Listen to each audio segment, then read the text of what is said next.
சாய் தன்சிகாவுடைய பெயரை சொன்னாலே அனைவருக்குமே நினைவுக்கு வருவது அவங்களுடைய துணிச்சலான நடிப்பு தான். அப்படி அவர் துணிச்சலான பெண்ணாக நடித்திருக்கும் யோகிடா படம் நாளை ரிலீஸ் ஆகிறக்கு. யோகி அப்படின்ற பெயரை கேட்டதுமே ரசிகர்களுக்கு கபாலி பட நினைவு வந்துவிட்டது. அதே மாதிரி ஹேர் கட் வைத்து யோகிடா படத்திலுமே இவங்க நடிச்சிருக்காங்க. இதே யோகிடா பட விழாவில் தான் நடிகரும் தயாரிப்பாளருமான விஷால் அவர்களை காதலிப்பதாகவும் திருமணம் செய்து கொள்ள போவதாகவுமே மேடையில அறிவிச்சாங்க. இந்த நிலையில யோகிடா படத்திற்கு பேட்டி கொடுக்க செல்லும் இடங்கள் எல்லாம் சொல்லி வைத்தது போன்று உங்களுக்கும் விஷால் அவர்களுக்குமே எப்பங்க கல்யாணம் அப்படின்னு தான் கேக்குறாங்க. இது குறித்து பேட்டி ஒன்றுல சாய் தன்சிகா என்ன சொல்லிருக்காங்க அப்படின்னா, கல்யாணம் எப்போன்னு கேக்குறாங்க.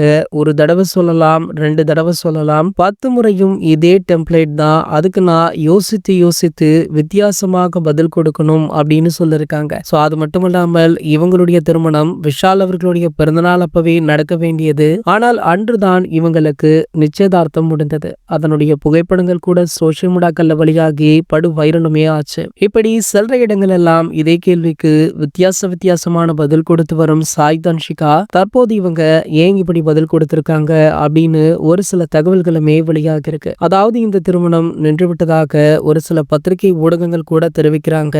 ஆனால் இதை பற்றி விஷால் அவர்கள் கூட சமீபத்துல எதுவுமே பேசல. இதற்கு முன்னாடியும் விஷால் அவர்களுக்கு நிச்சயதார்த்தம் வரை சென்று ஒரு திருமணம் நடைபெறாமல் இருந்தது. அதே போல தற்போது சாய் தன்சிகாவுடனுமே நடந்து விடுமா அப்படின்னு ரசிகர்களுமே அச்சத்துல இருக்காங்க. இது போன்ற செய்திகளை பத்தி நீங்க உடனே தெரிஞ்சுக்க நம்மளுடைய சேனலை மறக்காம சப்ஸ்கிரைப் பண்ணிக்கோங்க.